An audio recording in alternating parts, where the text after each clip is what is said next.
On ne viendra pas à ta pendraison de crémaillère, ta sœur vient aussi de déménager, m'a envoyé maman comme texto. J'ai répondu, ce n'est pas grave. Il ne savait pas que ma maison était une villa de 6 millions de dollars présentée sur HGTV. Quand l'épisode a été diffusé, il n'arrêtait pas d'appeler. Ma mère m'a envoyé un texto la veille de ma pendaison de crémaillère. On ne viendra pas. Ta sœur vient d'emménager aussi. Pas un appel, pas d'excuses, juste des pixels sur un écran lumineux, fendant l'obscurité. Alors, j'ai souri, j'ai soufflé les bougies que j'avais allumées pour eux, et j'ai fermé la porte à clé sur un dîner qui continuerait sans eux. Une semaine plus tard, tandis que les caméras parcouraient ma nouvelle villa pour HGTV, ce même téléphone n'arrêtait pas de vibrer, les appels manqués s'accumulant comme une marée montante. Et croyez-moi, cette émission n'était que la première vague. Avant de vous raconter la suite, dites-moi, avez-vous déjà été discrètement effacé par votre propre famille? Quand j'avais 8 ans, le matin de Noël commençait toujours par le bruit des talons de ma mère sur le carrelage, et par l'odeur des brioches à la cannelle. Chloé, ma petite sœur, était déjà assise près du sapin, des rubans emmêlés dans ses cheveux, souriant comme si le soleil lui-même l'avait choisi en premier. « Ouvre, ma chérie », disait maman, en tendant à Chloé une grosse boîte emballée dans du papier doré. J'attendais la mienne, plus petite, mise de côté. À l'intérieur, chaque année, quelque chose de pratique. Des chaussettes, un carnet. Tu aimes noter les choses, me rappelait-elle, comme si c'était un cadeau d'être prévisible. Quand j'avais 10 ans, Chloé a dansé sur scène au festival de printemps. Robe blanche, ruban rose. La foule applaudissait comme si elle avait inventé la joie. Papa l'a soulevée dans les airs et a dit, « C'est ma fille ». Une semaine plus tard, je suis rentré à la maison avec un ruban bleu du concours de sciences du district, pour une voiture solaire que j'avais construite avec des débris de bois et du papier d'aluminium. Je me souviens le lui avoir tendu, attendant la même lueur dans ses yeux. « C'est bien », a-t-il dit. « Ne reste juste pas debout si tard la prochaine fois. » Puis il s'est retourné vers la télévision. À 12 ans, j'avais appris que le silence était plus sûr. Quand Chloé a rejoint l'équipe de cheerleading, il y a eu des ballons, des dîners, de nouvelles chaussures pour sa saison. Quand j'ai réussi l'examen d'entrée pour le programme d'ingénierie de l'État, maman a juste dit, n'oublie pas d'aider Chloé avec son projet d'anglais plus tard. Ce n'était jamais de la cruauté, juste une absence, un oubli constant qui s'accumulait comme la poussière sur une étagère. J'ai trouvé ma place dans le vieux hangar derrière notre maison, où l'odeur du cèdre et de la rouille emplissait l'air. Je m'asseyais par terre, ponçant de vieilles planches jusqu'à ce que mes bras me fassent mal. Un après-midi d'été, j'ai construit une petite table. Pieds inégaux, bords rugueux, mais elle tenait debout. J'ai passé ma main sur le bois et j'ai pensé, ceci est à moi. C'était la première chose dans ma vie dont personne ne pouvait s'attribuer le mérite. Cette table m'a suivi dans tous mes déménagements par la suite. Quand je suis parti pour l'université avec une bourse, j'ai laissé derrière moi les photos de famille sur le mur, mais j'ai pris cette table. Je l'ai restaurée, j'ai porté son poids sur 3 volets d'escalier jusqu'à mon dortoir. Elle est devenue mon bureau, puis ma table à dessin, puis le premier prototype de chaque projet que j'allais créer. Maman aimait dire que Chloé était le cœur de la famille. Peut-être l'était-elle, mais j'étais la structure, les poutres que personne ne remarque jusqu'à ce qu'elles se fissurent. C'est cette année-là que j'ai arrêté de demander de la reconnaissance, et que j'ai commencé à la construire à la place. Le message est arrivé un jeudi après-midi, alors que je finalisais les bons de livraison pour la villa. La mer, au dehors, était agitée. Le ciel était partagé entre l'argenté et le bleu. Mon téléphone a vibré une fois, juste une petite vibration contre le comptoir en pierre. On ne viendra pas pour ta pendaison de crémaillère. Ta sœur vient d'emménager aussi. Pas de salutation, pas de point d'interrogation, juste ça. Pendant une longue seconde, j'ai fixé le texto. Le reflet des mots scintillait sur la vitre. Mon pouce a flotté au-dessus du clavier, puis s'est posé sur 2 mots. Pas de problème. J'ai appuyé sur envoyer, puis j'ai posé le téléphone face contre table. La cuisine était silencieuse, à l'exception du bruit de l'océan. Je pouvais sentir l'huile de cèdre et les restes de peinture, vestiges de tout ce que j'avais construit seul. De l'autre côté de la pièce, la longue table à manger que j'avais conçue pour la soirée captait la lumière tardive, sa surface polie s'étirant vers la mer. 15 chaises, à égale distance les unes des autres. Pas de siège en bout de table. Quelque part au fond de moi, quelque chose a changé. Pas le genre de douleur qui demande de la pitié, mais le genre qui décide qu'elle a fini d'attendre. Je me suis approché de la fenêtre, mes doigts traçant le verre froid. Mon reflet se superposait à l'horizon, petit mais stable. Je n'étais pas en colère. J'étais éveillé. J'ai éteint complètement mon téléphone, je l'ai glissé dans un tiroir à côté d'un dossier intitulé « Liste des invités ». Puis j'ai ouvert mon carnet, celui avec la couverture en cuir que je transportais depuis l'université, et j'ai tracé une ligne au centre d'une page blanche. D'un côté, j'ai écrit ceux qui avaient toujours une place. De l'autre, ceux qui n'en avaient jamais eu. La liste s'est remplie plus vite que prévu. Des cousins oubliés pendant les fêtes. Des amis qui avaient mangé seuls lors d'événements familiaux. Ma grand-mère, à qui on disait qu'elle parlait trop au dîner. J'ai souligné chaque nom lentement, le stylo creusant des sillons dans le papier. Quand j'ai eu fini, j'ai de nouveau regardé vers l'océan. L'horizon brillait d'un or pâle, une fine ligne entre le jour et la nuit. J'ai fermé le carnet. Cette fois, je n'attendais pas d'être invité. Je mettais la table moi-même. Cette nuit-là, je n'ai pas dormi. Je suis resté dans le grand salon, les fenêtres ouvertes, le vent du Pacifique s'engouffrant à travers les poutres de cèdre. Chaque son, les vagues, les charnières, le craquement du bois, semblait être une instruction. Si ma famille pouvait m'effacer avec un texto, je réécrirais l'espace lui-même. Non pas pour prouver que je comptais, mais pour construire ce qu'ils n'avaient jamais fait, l'inclusion. J'ai commencé par le plan. À 2 heures du matin, j'ai déroulé du papier calque sur la table à manger et j'ai dessiné le plan d'une seule soirée.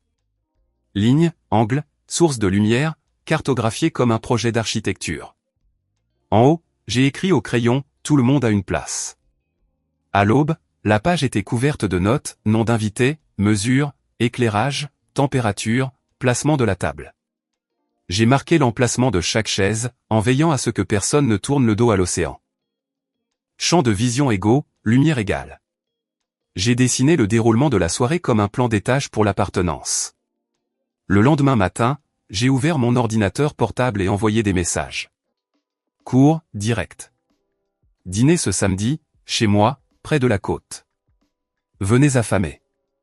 Puis j'ai commencé à appeler les gens de la liste. Rachel, mon amie d'université qui n'avait jamais personne qui l'attendait à l'aéroport. Ellie, mon cousin, qui avait été exclu de la dernière réunion de famille. Tante Marianne, qui avait l'habitude de manger dans la cuisine pendant les fêtes parce qu'elle parlait trop fort. Leur voix portait l'incrédulité, d'abord, puis la chaleur. « C'est toi qui organises » demandait-il. « Il est temps » disais-je. À midi, je posais déjà les fondations. La villa était de nouveau animée par le mouvement, le bourdonnement des livraisons, l'odeur du sel et de la cire pour bois. Je me déplaçais méthodiquement, presse-papier à la main, cochant des cases comme si c'était un chantier de construction. Linge de table, 15 couverts, crème et gris. Bougies sans parfum, assiettes identiques. Aucune hiérarchie dans les motifs ou les tailles. À la quincaillerie du village, j'ai acheté de la ficelle pour suspendre des ampoules, des pinces de qualité marine et un rouleau de toile imperméable. Quand le vendeur m'a demandé si j'organisais une fête, j'ai répondu doucement, quelque chose comme ça. Il a souri, ne sachant pas qu'il me tendait le matériel pour une petite révolution. De retour à la villa, je passais d'une tâche à l'autre avec précision, je vérifiais la liste des paiements pour le traiteur, je signais les factures pour les fleurs, je mesurais l'emplacement de chaque bougie sur la ligne centrale de la table. Même lorsque la tension me serrait les côtes, mes mains restaient stables. Chaque fois que la colère montait, je revenais à ma vieille habitude, toucher le bord de la table, sentir le grain du bois jusqu'à ce qu'il m'ancre. Margaret, la chef locale, est arrivée ce soir-là. Une femme dans la cinquantaine, avec des mains sûres et une voix calme. Alors qu'elle déballait ses ingrédients, elle a demandé « Quel genre de dîner est-ce » J'ai fait une pause, regardant la mer virer au gris derrière elle. C'est une table pour les gens qui ont cessé d'être invités. Elle a souri faiblement, comme si elle comprenait quelque chose de plus profond que ce que j'avais dit à voix haute. Les 2 jours suivants se sont déroulés comme une chorégraphie. Des lumières suspendues assez bas pour créer une ambiance chaleureuse. Des fleurs sauvages cueillies sur les falaises. Un léger mélange d'eucalyptus et de lavande flottait dans le couloir. J'ai laissé des cartes manuscrites à chaque place, avec une simple inscription, « Ta place est ici ». Vendredi soir, alors que je vérifiais les panneaux de verre pour les fuites de vent, l'équipe de HGTV est arrivée plus tôt que prévu. Ils avaient filmé la villa des mois auparavant, et le producteur m'avait envoyé un texto pour dire qu'il voulait un dernier plan d'ensemble de l'espace terminé. J'ai dit oui sans réfléchir. Cela semblait juste. La maison était née dans le silence. Elle devait être vue de cette façon aussi. Ils ont filmé tranquillement, les caméras flottant dans la lumière dorée. Pas de dialogue, juste le son de l'océan et le cliquetis de la vaisselle qu'on plaçait.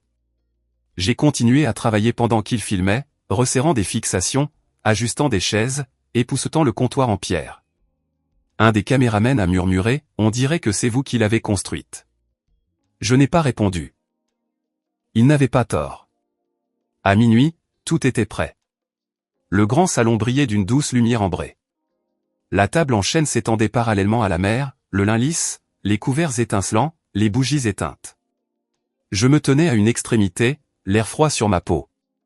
Pendant un instant, je l'ai vu comme il la verrait, un espace rendu égal. Pas de siège d'honneur, pas de petites conversations qui piquent, pas de comparaison, juste des chaises qui attendent. J'ai fait le tour de la table, mes doigts effleurant chaque chaise. 15 contacts, petits, délibérés. C'était le même rythme que j'utilisais pour inspecter la solidité des poutres. Taper, presser, passer à autre chose. Le son de ma propre respiration résonnait contre le verre. Quand j'ai atteint la dernière chaise, je me suis arrêté. Dehors, les vagues frappaient les falaises plus fort, comme si elles répétaient la bande-son de ce qui allait arriver. J'ai vérifié ma liste une dernière fois. Invités confirmés, livraison réglée, paiements enregistrés, chaque détail équilibré, chaque tâche accomplie. Le soir suivant, les premiers phares ont serpenté sur la colline. À travers la vitre, j'ai vu des silhouettes sortir des voitures. Les enfants de Rachel courant vers la porte. Tante Marianne serrant une tarte enveloppée dans un torchon. Leur rire couvrait le bruit de la mer. À l'intérieur, j'ai allumé les bougies une par une. Les flammes vacillaient doucement, se reflétant sur le mur de verre jusqu'à ce qu'il semble que tout l'horizon soit vivant de lumière. La table attendait, large et uniforme. L'odeur de thym et de saumon rôti emplissait l'air. Quand le dernier invité est arrivé, j'ai fermé la porte derrière eux. Le murmure des conversations s'est élevé, doux, hésitant, puis assuré. J'ai pris ma place au milieu de la table, pas au bout. Pas de toast, pas de discours, juste le rythme lent des fourchettes contre les assiettes, et la chaleur des voix qui, autrefois, n'avaient nulle part où aller. Depuis la terrasse, la mer était noire et infinie. À l'intérieur, la villa pulsait d'une vie tranquille. Pour la première fois, elle semblait complète. Non pas parce que ma famille manquait, mais parce que chaque chaise était enfin occupée. L'épisode de HGTV a été diffusé la semaine suivante. Je n'avais pas prévu de le regarder. Mais ce soir-là, la villa était de nouveau pleine. Rachel, Ellie, tante Marianne, et même grand-mère. Quelqu'un a projeté l'émission sur un drap blanc le long de la terrasse, avec la mer chuchotant en contrebas. Le plan d'ouverture survolait la falaise, la caméra s'élevant vers la maison. Ma maison. La lumière se déversant à travers le verre comme de l'eau dorée. La voix du narrateur parlait par-dessus les vagues, quand la designer Beverly Hart a construit sa villa en bord de mer, elle voulait créer un espace où tout le monde aurait une place à la même table. J'ai entendu ma propre voix, enregistrée des mois plus tôt. Calme, détachée. L'équité n'est pas décorative. Elle est structurelle. Pendant un instant, personne n'a parlé. Le seul son était le vent qui frôlait la balustrade.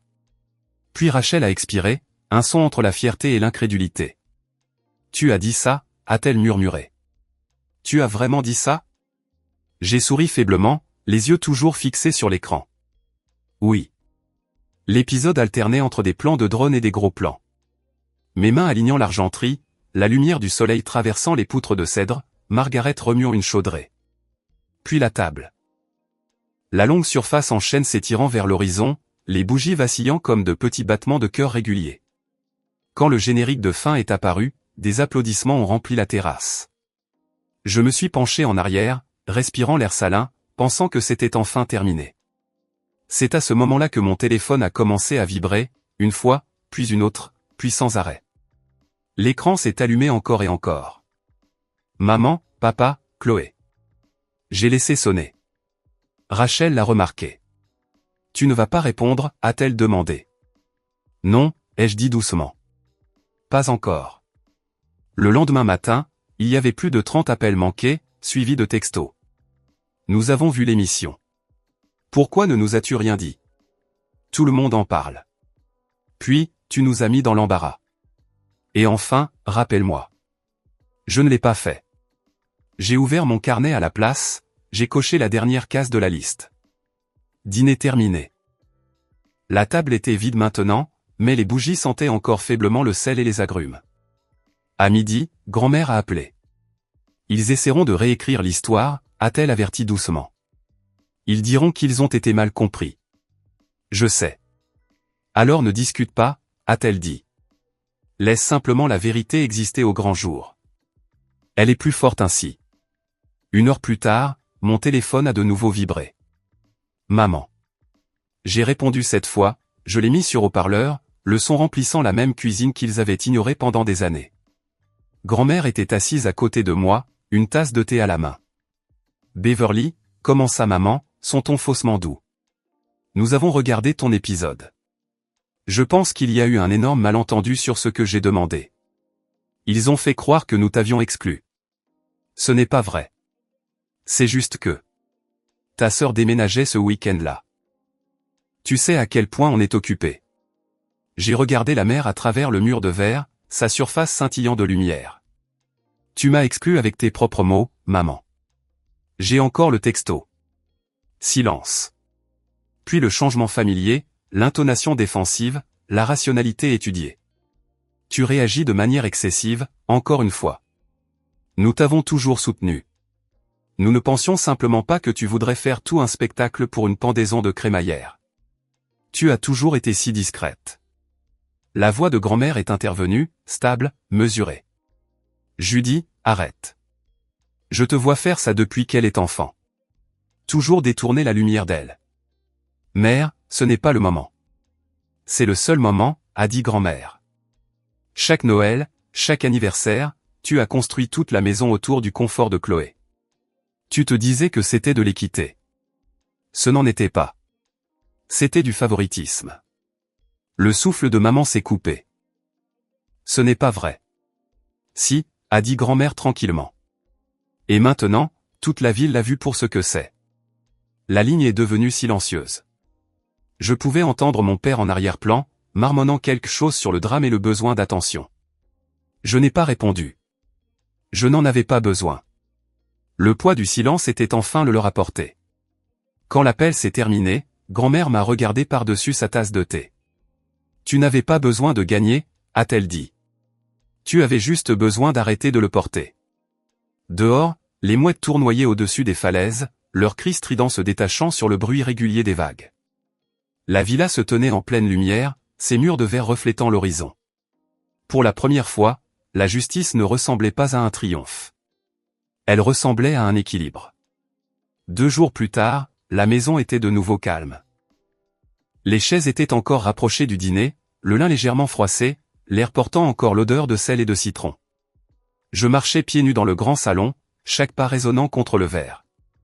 La mer, au dehors, s'était calmée, grise, stable, indifférente à tout ce qui s'était passé. Mon téléphone reposait sur le comptoir, face contre table. Je ne l'avais pas rallumé depuis cet appel.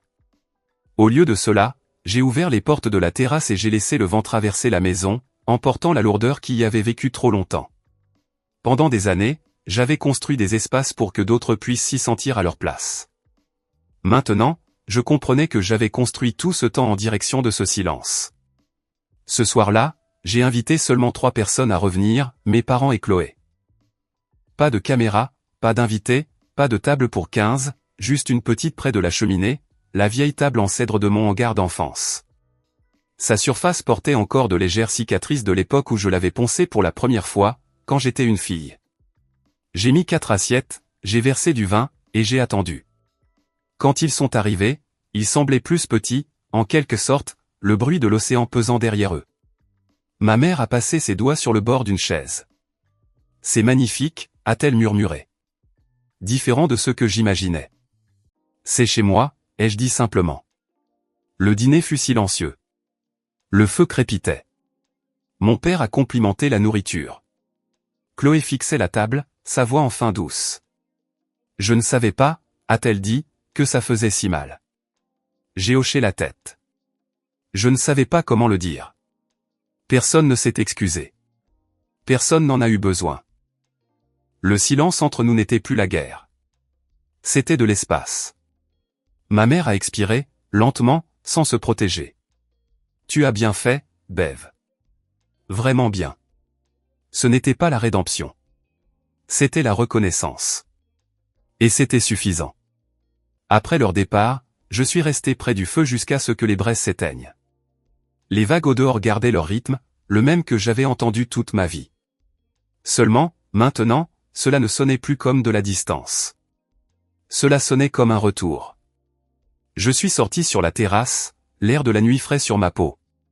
En bas, la mer respirait à un rythme lent, infini et sûr. J'ai posé ma main sur la vieille table en cèdre, traçant son bord usé. Pendant des années, j'ai attendu qu'une chaise se libère pour moi. Maintenant, j'ai construit la table entière moi-même. Si vous vous êtes déjà senti invisible au sein de votre propre famille, cette histoire était pour vous. Le silence de Beverly n'était pas une faiblesse. C'était une conception, une structure, un contrôle. Parfois, s'éloigner n'est pas perdre. C'est reconstruire selon ses propres termes. Si ce moment où elle a fermé la porte, et choisi la paix plutôt que la permission, vous a marqué, dites-le moi dans les commentaires. Avez-vous déjà eu à poser une limite si nette qu'elle a tout changé? Je lis chaque histoire que vous partagez, c'est ainsi que cette communauté reste authentique. Et si vous voulez plus d'histoires où la justice parle en silence, abonnez-vous. Il y a toujours une autre vengeance tranquille qui attend d'être racontée. The most ones I've ever seen in my damn life. That is the most ones I've ever seen in my damn life. Okay, well, let's keep going. Let's find Diamond. I'm ready to go. I am ready. Let me just get a hole. I am a dwarf and I'm digging a hole. Anyone know that reference? Damn, I'm full of references today.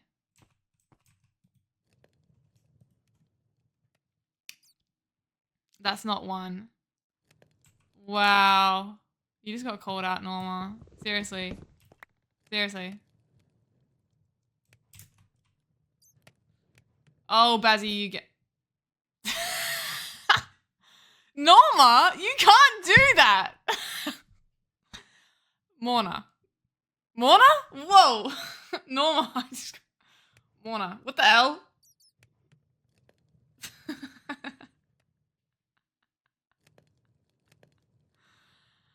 Oh, Norma is a bit emotional from that.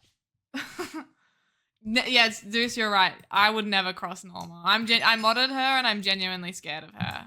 I would never say anything to upset her. Norma, I'm sorry. Norma, I'm sorry. Norma, I'm sorry. I love you. Type 1 in chat if you love Norma. Type 1 in chat if you love Norma. Do it now. Please do it now. Type 1 in chat if you love Norma. Bazzy, you have to do it. Yes. Yes. Yes. Yes. Okay. Anyone that didn't type 1, I give permission to time them out. Maybe even ban them.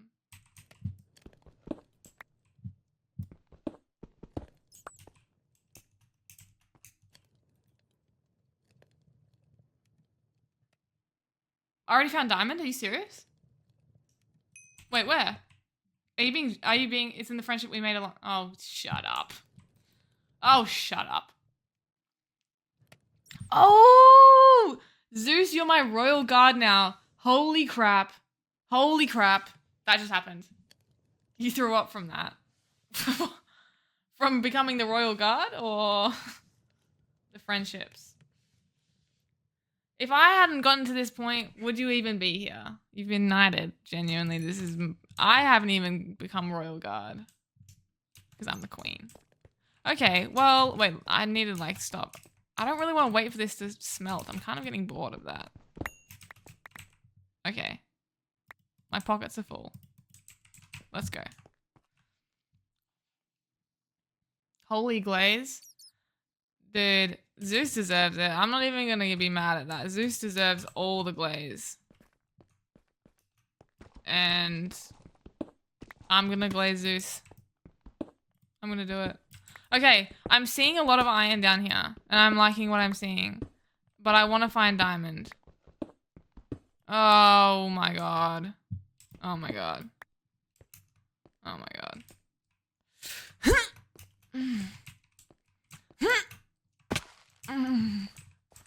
Okay.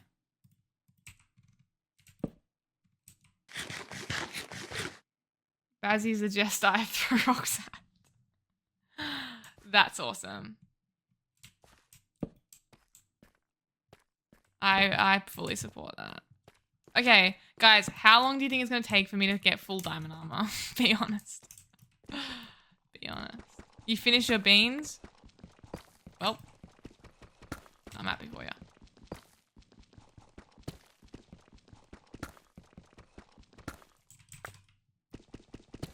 An hour?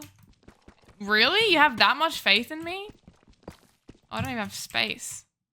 I don't even have space for this crap. What do I even get rid of this? And why do I have that again? I don't want that. 9 hours? Yeah, I think that's probably more like it. Yeah, I'm not even gonna lie to myself here.